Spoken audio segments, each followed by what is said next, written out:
Get Ready with Tony Stewart in partnership with Insurance Nerds.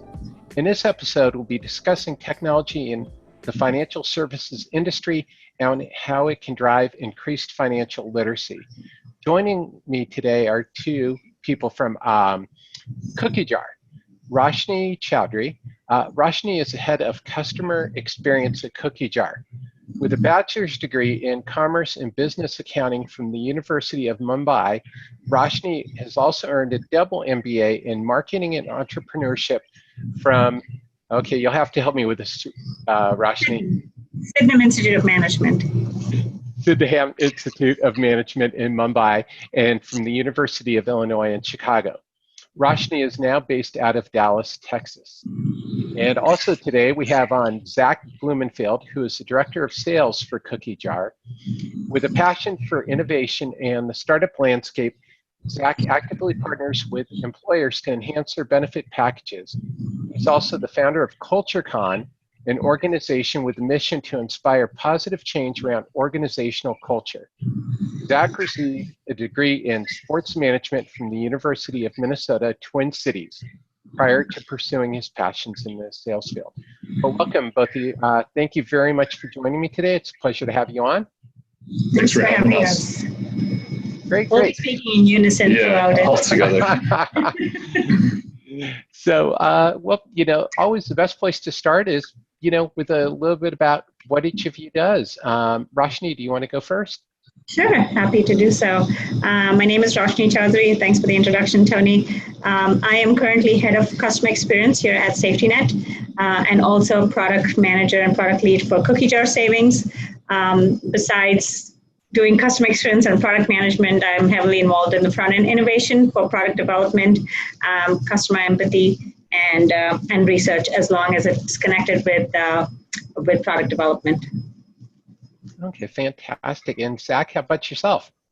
Yeah, as you can tell, we all do a little bit of everything. My main focus is on sales and growing and scaling some of these different products we have here. So Cookie Jar Savings being a B2B product, it's reaching out to potential clients who are customers, employers, and trying to get the product in front of as many eyes as possible. That's great. B2B is, for those of our listeners, is business to business. Just in case we have people who aren't familiar with the terminology there. So, Roshni, you've got a very diverse background. How is it growing up in a completely different environment to shape your work in the technology world? Very good questions. I was born and raised in Mumbai, but I've spent most of my adult life in the US. Yet I think I'd like to attribute a lot of my skill sets to my upbringing in Mumbai. One of the things that I can attribute my success back to is appreciation for diversity. Even though, so growing up in Mumbai, right? Mumbai is extremely cosmopolitan. It is the commercial capital of India. And it's truly the melting pot for a lot of cultures. And we now also have a lot of expats coming into India. So growing up, I grew up in a very diverse environment. And so appreciation for differences was inculcated at a very young age. Another interesting aspect of growing up in India was jugaad. So you've probably heard of the term jugaad. And in essence, it's an Indian word for hack. And I think that Indians are innately really good at jugaad because we grew up hacking a lot of solutions and breaking laws and systems and things like that. I went to a convent school. I think I learned how to break rules very early on in life. And thirdly, I think empathy. You grow up in a community of people where wealth dispersion is so prominent. You get to see really rich people and really, really poor people in the same spectrum. And just being able to appreciate the differences and build empathy for people that don't have enough, I think, was also something that stuck with me. So I've been able to bring those skill sets into my work here in the U.S. Well, that's great. I think those are extremely valuable skill sets that, probably make it so valuable for what you do. I mean, with technology, that is, to some degree, I mean, we don't want to break things and move fast like Facebook does. I'm not sure, because that may leave a mess, but I think that diversity and being able to hack it? I think finding alternate solutions, right? And being able to find multiple solutions to solve the same problem is definitely, I think, one of my strongest skill sets. Definitely. And being able to look at things a little bit differently because you bring different perspective and you've had multiple perspectives. And I think that's incredibly valuable for the financial services industry, is to, to change and to think outside of our traditional box. And speaking of which, Zach, you come from a sports marketing and somehow you ended up in the startup world. How did you make that change? How did that work out? I've always been starting something or trying something out since a very early age. I like to say that I had the most successful lemonade stands on the west side of Madison, starting my first business that way. But I really got interested into sports and kind of the business side of things. So I started to pursue that as my major. Got to work for a couple different sports teams, major league, minor league. And I realized that it was a lot of hours because you're working kind of 8 to 5 normal hours. And then on top of that, you're working, to set up and clean up. And I worked for a baseball team, and I remember sleeping in the dugout one night because I was there so long. So I realized that I wanted to get back and kind of take what I learned of the business side and apply that to different products and different industries and start to build, some ideas I have out. So I kind of jumped back into the startup world. Well, that's great. And I think that's also something really valuable as Roshni brings, is you bring a different perspective because you've worked outside the financial services industry. And for those of us who've been in the financial services industry for our whole career, I think we can get really, locked in on a certain viewpoint. So, I think that's really exciting with both of you being involved and being able to bring out different things. Roshni, back to you. You've had experience with a lot of different things with innovation and product development. How did you get started, especially, coming from an insurance background in an insurance company? Yeah, so I didn't grow up wanting to be in insurance. That's for sure. I went to school for marketing and entrepreneurship, and I was absolutely passionate about getting into consumer product goods. And my passion to date still lies within that. I think it's the most tangible and I think easier sell than insurance. But I actually fell into the role with insurance. After my grad school out of Chicago, I landed a job with a Fortune 500 insurance company out in the Midwest. And my role within the company right out of the bat was being able to bring new product development to an organization that had been doing product development in a very siloed approach. They had all these lines of businesses, but it was very fragmented and product development didn't happen in unison. And frankly, the company wanted to improve their customer satisfaction scores, but customer was not at the center of product development. So I was brought into the company and given the charge of actually making that happen. And, brand new out of college, it's kind of difficult to know how to work through the political scenario within an organization. But, I was fortunate to work with really, really smart leaders in the organization. And we put together a plan and developed an entirely lean approach to come up with product development for this company. And we built in, ideation and fast testing and identified opportunities for the company to succeed. And that's kind of how I started my path into innovation. And almost 13, 14 years later, that I recognize that my passion lies in the front end of innovation. I absolutely enjoy taking a problem and identifying solutions to solve it. It's definitely deep-rooted into, the things that I care about and love to work on. So that's kind of how I got started. I actually fell into the role. Yeah, I think as so many of us in the insurance industry have, I knew I came out of college and, insurance wasn't, top of my radar and, but a good opening came up and here I am. I don't think any of us grows up going, hey, I'm going to grow up to be in insurance and work for a home office. Right. But I think now with the way insurance is evolving and with a larger portion of fintech coming into, insurance, insurance is just becoming one leg of the stool that helps solve a larger consumer problem. And, it has changed so much, even just in the 12, 13 years of my career within the insurance industry. People don't look at insurance as a product solution anymore. It's more of a financial product that helps a need. And I think that's what makes it most interesting space at this point in time.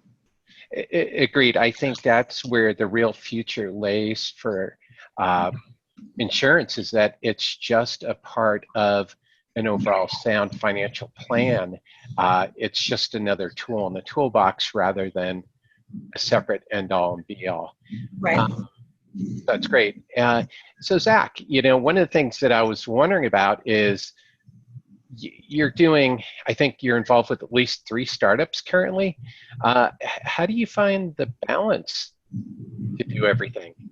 Yeah, that's just kind of how my brain works, is I like to have a lot going on at once. And that's one thing I love about working here, is that there's so many things, so many different projects within what we're doing that I touch and that I work on, that we all work on together as a team, which just kind of keeps me bouncing around, which keeps me sane. If I'm working on one thing for a while, whether it be just sales or just marketing, I start to get bored. So it's nice that I can, just in today, I touch sales, I touch marketing. We talk about presenting to our board. We talk about customer empathy. So it's a lot of different things that we touch on at once.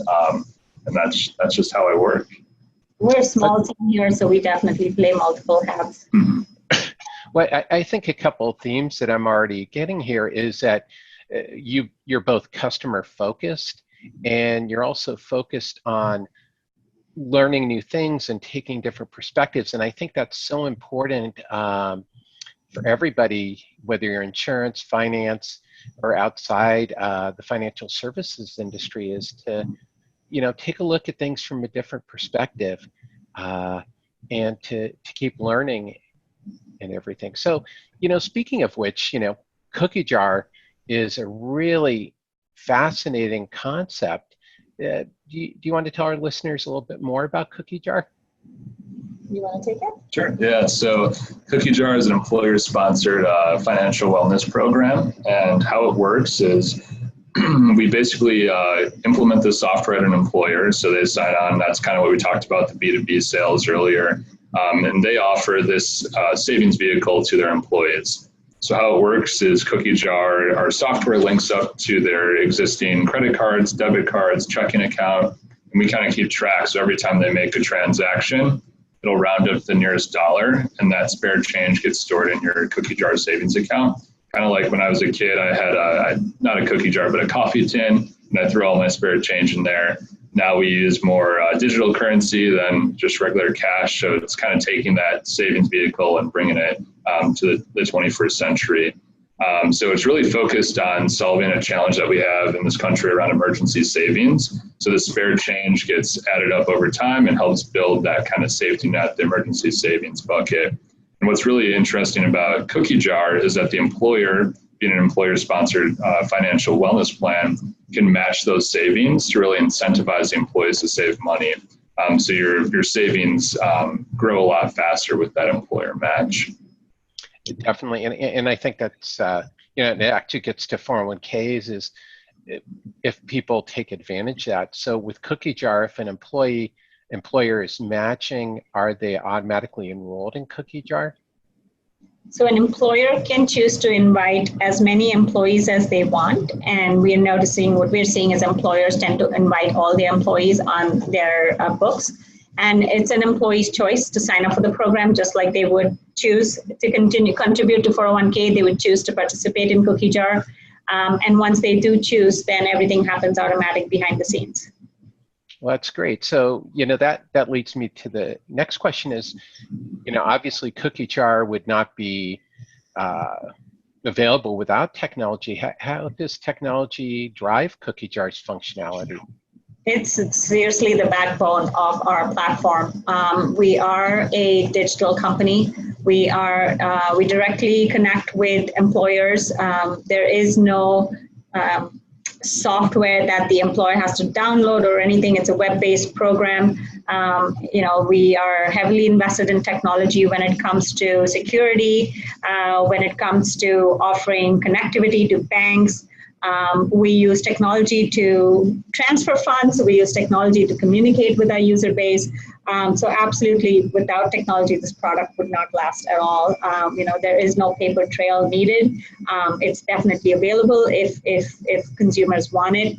But we try to do everything digitally. Our employers get monthly reports digitally. Our employees and employers can sign into their platforms and see history and transactions and all that information available online. So technology is definitely the be-all and end-all. Definitely. I had a question that came up to me as you were answering that is, blockchain was all the rage of the fintech discussion a couple of years ago. Is your platform something that you could see moving on to something like blockchain? So I don't think I know enough to talk completely intelligently towards how Cookie Jar can tie into blockchain, but understanding at a very high level, blockchain is a series of pipes that allow transactions to go through from point A to point B, and I can say why not. I think that blockchain makes things efficient, and this is again me talking at the highest level of knowledge that I have of blockchain. Why not? Yeah, and my level of understanding of blockchain is also very high concept, but it does seem like with a series of transactions that are kept in a central ledger, that this would be the type of thing that might take advantage of a technology like blockchain. Although we're not hearing as much about blockchain as we were a year or two ago, which is interesting. But that's how things change so quickly right now. So one of the things I noticed is that Cookie Jar recently received a Silver Stevie Award in the 2019 American Business Awards, which is an incredible achievement. What made Cookie Jar stand out to receive this great award? Yeah, I think there's a few different things that make it stand out. First off, there's nothing really out there like Cookie Jar. There's other tools in kind of this financial wellness category that's becoming more and more prevalent. The one being an employer benefit offering, that's something unique. And then kind of just being a mission-driven organization, I think helps us stand out as well. And then getting back to the software, just the fact that it's an employer match. Sometimes we get grouped into a 401k, but being different and trying to solve a completely different challenge is saving for now. There's a huge problem in this country about emergency savings. There's stats all over the place. I'm sure we'll share some of those later. But we really struggle as Americans to have emergency savings. Something as simple as a tire blowing out or an operation that you have to have and not being able to cover that can just spiral out of control and ruin someone's life, ruin a family's life. And so building a product that's mission driven to try and solve that and make even a small impact, I think really makes this product and our team stick out. Definitely. Well, and I think it's a very noble thing to do is, as you mentioned, Americans, the average American can't handle a financial emergency. And so having something like this is a great tool, especially if the employers, because people tend to go more to it. Like you said, if it's B2B coming through their employer, granted, not every person works at a company that has an employee benefits program, but a majority of Americans do. So, it's a great way to integrate something that people need in a place where they're likely to actually find it and participate. Right, and if I may add, I think we're impacting both the employer side of the equation and the employee side of the equation. Employers feel the burn when they lose employees because they are financially stressed, so that they leave for a small increase in salary or pay. So this helps employers from a retention perspective. And then we're also impacting the employees who are struggling financially and are bringing this financial stress into work every day, and giving them an opportunity now to participate in programs that allows them to save. We've heard many times employees or consumers telling us that they would like to save, but they cannot shell out 3, 4, or 5% of their salary in the beginning of the month towards 401k contributions because they have all these bills that are pending up. So as much as they have the intent to save, they just don't have the ability to. And they choose to save at the very end if there's anything left, and usually there isn't. And so I think that cookie jar fits nicely into this equation where it allows for the employer to empower the employees and allows for employees to take advantage of, and also feel good about the fact that their employer is doing something more than just giving them a paycheck.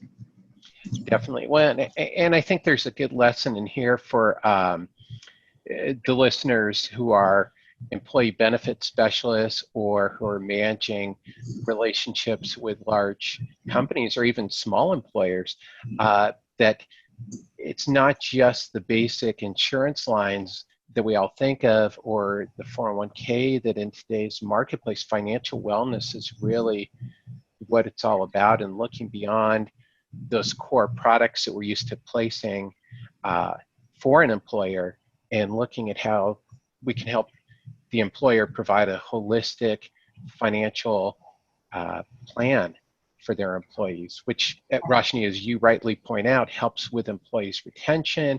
It helps employees be able to better focus on their work if they're not worried about how am I going to pay for this emergency cost. We just read Yeah, we read a stat recently where an employee on average spends 12 to 20 hours a month worrying about their financial lives, and it impacts their productivity. So if it's impacting it by, like 3 days in a month, if they're not going to be efficient at work, I mean, that can impact a lot of productivity for employers and can cost them some serious money.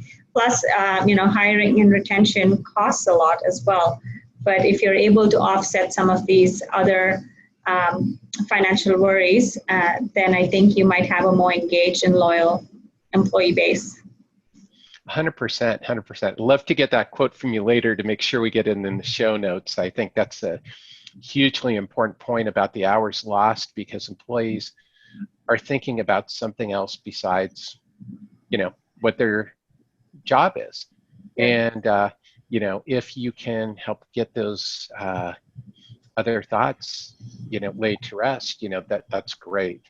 So how are you finding the reception to Cookie Jar from employers and employees? Yeah, we've really had adoption from pretty much all over the Midwest, and it's expanding even more than that reach. And people are really happy with it. We don't see a lot of people leave Cookie Jar once they sign up. Kind of to some of the answers we were just talking about, you see increased happiness, productivity, engagement. These are all things that there is an ROI to that. If kind of to Roshni's point earlier, if someone's losing 3 days out of the month because they're financially stressed, and we can even give, say, 25% of that back to the employer, that's a big cost savings for that employer, and just ultimately making life better for the employees and their team members. Definitely.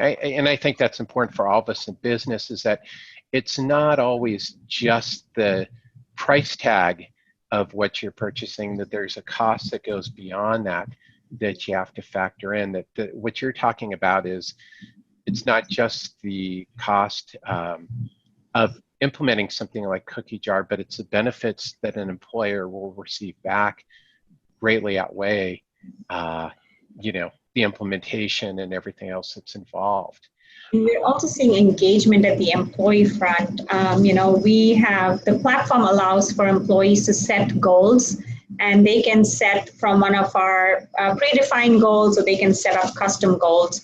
But we're seeing a vast majority of our user base setting up these custom goals, which shows increased engagement, right? They're not just picking the default goals that we've set because we just think, oh, I'm saving for a car, I'm saving for an emergency. They're actually setting up goals that are important to them, that are meaningful to them, and they're assigning their savings and the employer match to those goals. So that definitely shows us, a high level of engaged employees.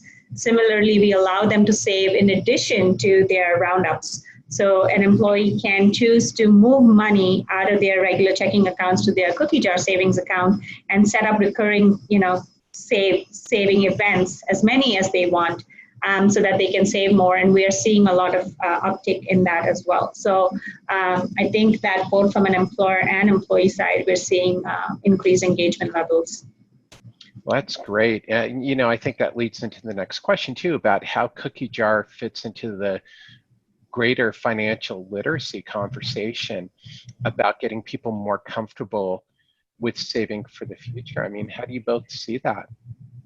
I think that financial literacy is step one, but that only goes so far. I think there's a lot of people who aren't even aware of the problems that they're facing every day. It's just, you know, they're used to life being that way, not having any money in savings, and maybe they think it's going to be tough or impossible to get out of debt or start saving. So I think that financial literacy and education is kind of that first step, but then you need to do something with that, you know, take action and be intentional. So that's really where Cookie Jar fits in, is it's so easy to use. It's pretty much automatic. So just kind of getting that first step out of the way and be like, okay, I have a problem and I need help with it. Then bring in Cookie Jar to kind of automate that process. And slowly but surely, you kind of build that emergency savings and really kind of help take it to the next level. Definitely. And I love that point, is what you guys are allowing people to do is to get started in bite-sized chunks, which is so much easier than saying, okay, well, you need a 6-month emergency reserve account.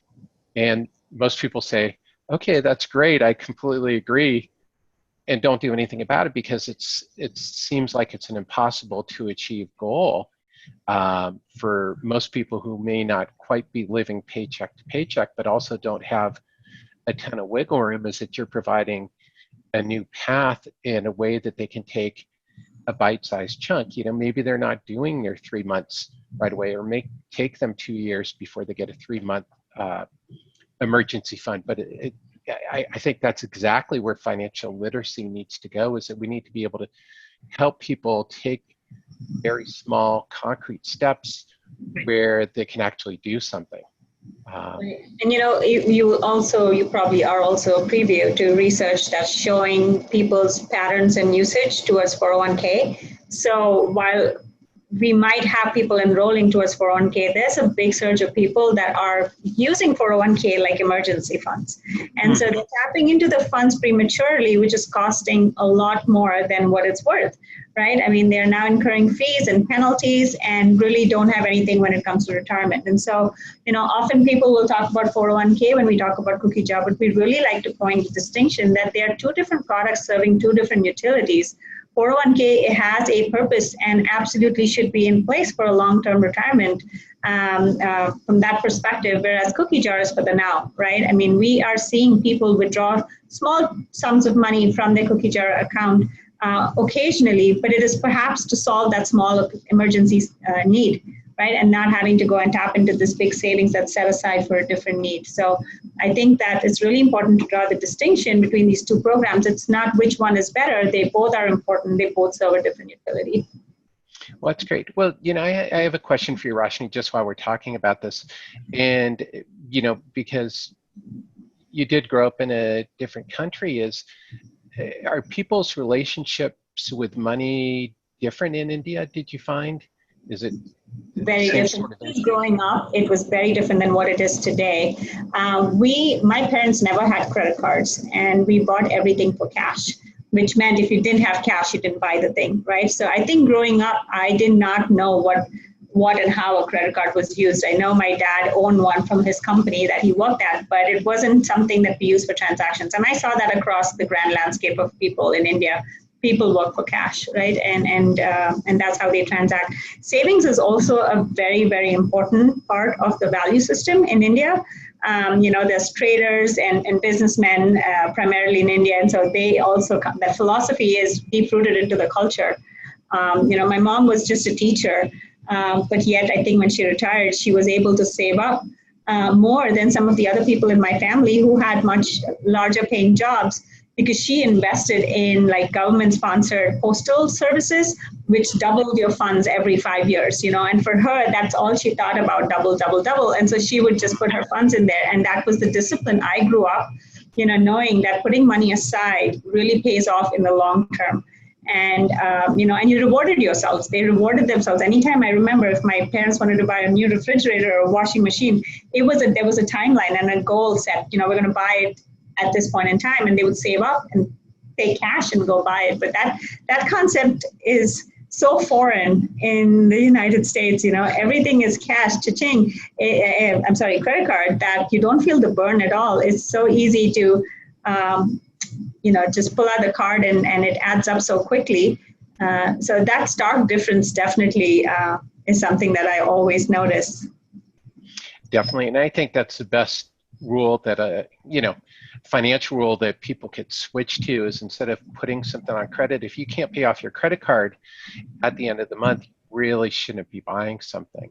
But in India now, I have to say, especially, Mumbai has changed so much from what it was, 10, 15 years ago. And, I think Bollywood, people's spending patterns there, and there's a lot of social pressure to kind of fit in. So unfortunately, I can't say that the value system I grew up is still the value system that I see when I go back now. Like when I go back now, I'm always converting back into dollars and saying it's not worth that much money. But, and my friends in India have no problem spending, $100 on a bottle of wine, when I'll be like, hold off, we can't do that. So I think there's, it's flipping on me. But growing up, it was very different. Well, that's great, but I think that probably translates into why you work for a company like Cookie Jar and able to bring that kind of ideas to a concept like Cookie Jar, because I think Cookie Jar does get back to that type of value system of putting a little something aside, that something is better than nothing. Yes. So that's great. So what's in the future for Cookie Jar? Where do you guys see Cookie Jar going? We're going to continue to help our employers that we're working with and help their employees. And like we kind of talked about earlier, it's always trying to figure out what other challenges can we solve. We have this awesome technology built out. So it's always talking with the employers we're working with, their employees, and trying to figure out, how we can continue to innovate and enhance Cookie Jar to reach more people and solve even more challenges than we are today. Is there a thought of taking Cookie Jar B2C directly to consumers at some point? Nothing's off the table for Cookie Jar.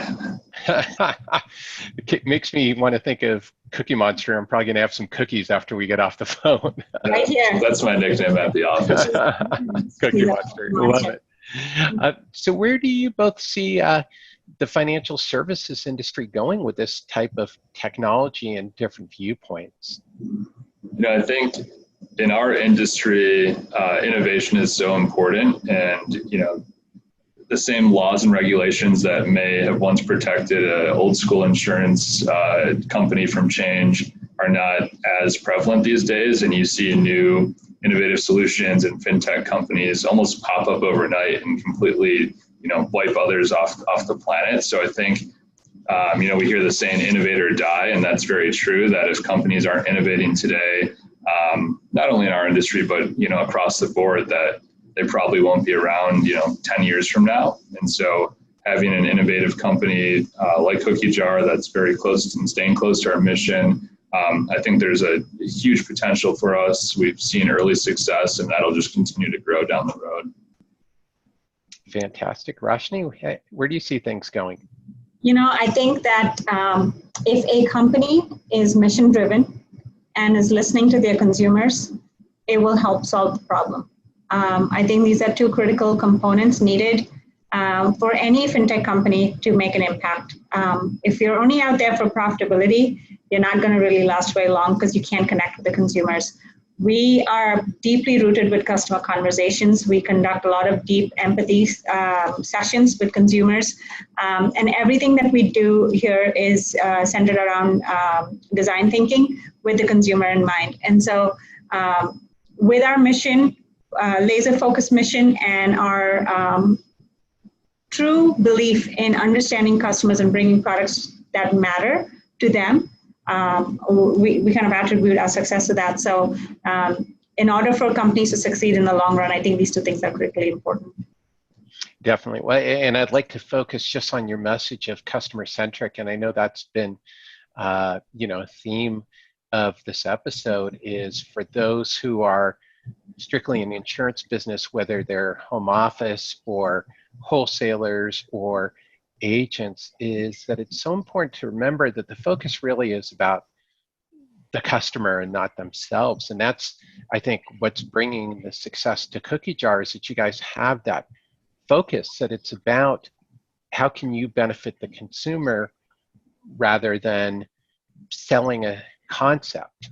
I mean, of course, you are selling a concept, but the concept is about how to solve an issue. And Zach, I get that theme from you as well about the different ventures that you have going on, that's an underlying rule for you as well. So speaking of that, can each of you share number one tip or rule for success? So I think I can say that the tip for success, again, from an employer's perspective, is to listen to your customer, right? So whether you are an insurance company or you're an employer wanting to offer Cookie Jar to your employees, listen to your user base, right? If it's your employees or your customers, listen to them. I think that the more you have deep listening sessions and understanding the need, the better you'd be able to serve. And the one tip that we say for users in general or people in general is save, right? As much and as often, as little as you can, put money aside. It adds up. Small dollar savings matter. Definitely. Gets back to Ben Franklin, penny saved is a penny earned, right? Yeah. Zach, do you have anything to share? Yeah, and I'll add on that. Personally, I love what I love about Cookie Jar is that it's so automatic. And not only I use more than Cookie Jar, I have other reoccurring saving techniques, but just that like set it and forget it mentality. It's a way to kind of automate the process. So it's low stress, low effort, and you're slowly building up savings. And what I tell people is like, that people have car loans, they have mortgage payments. Eventually you pay off your car. But if you like have $300 coming out of your account every month to pay off that car and it goes away, take that $300 and allocate it to savings, because you won't miss it that way. And sometimes it's, kind of like I look at my sink and I have a big pile of dirty dishes, and it's really hard for me to start on that because I'm like, oh, this is going to take forever. But you start small. So you take a few dishes and kind of, start cleaning that, and it starts to clear up. Same things with savings is you don't have to start huge and build up a 6-month runway overnight. You can start with some kind of spare change, and maybe it's $10 coming out of your paycheck. But that builds up very quickly, and it gets you in the habit of savings to ultimately set you up for success down the road. Definitely. Well, I love that. And I think that's got an important point too, is that, what's the saying, every trip starts with one step, is that, for new people in the insurance business per se, is, you start off with one client and you go from there, or a business that you go one sale to the next, or as a consumer, you do one thing at a time. Is that it's always about breaking things down and moving forward. For us, it's every interaction is a learning opportunity. Every closed sale or an open sale or a non-sale is a learning opportunity. We learn what's important to the customer. We learn what's important to the employees and the employers, and we make changes to the platform accordingly. We've made several enhancements purely based on these learnings. We're still a startup. We're still in startup mode, and we're not, the most sophisticated technology that's out there. But one step at a time, we'll get there. Well, it's been so exciting having you on today, and being able to learn about Cookie Jar and this technology. Can you tell us a little bit more about where people can learn more about Cookie Jar? Yeah, you can visit our website, cookiejarsavings.com, for more information. Definitely. So that will be in the show notes as well. Thank you, Zach and Roshni, for coming on today. Thanks. Sure. And thank you for everyone for listening to the Get Ready with Tony Stewart podcast. Please be sure to subscribe. Thank you. Great. Thank you.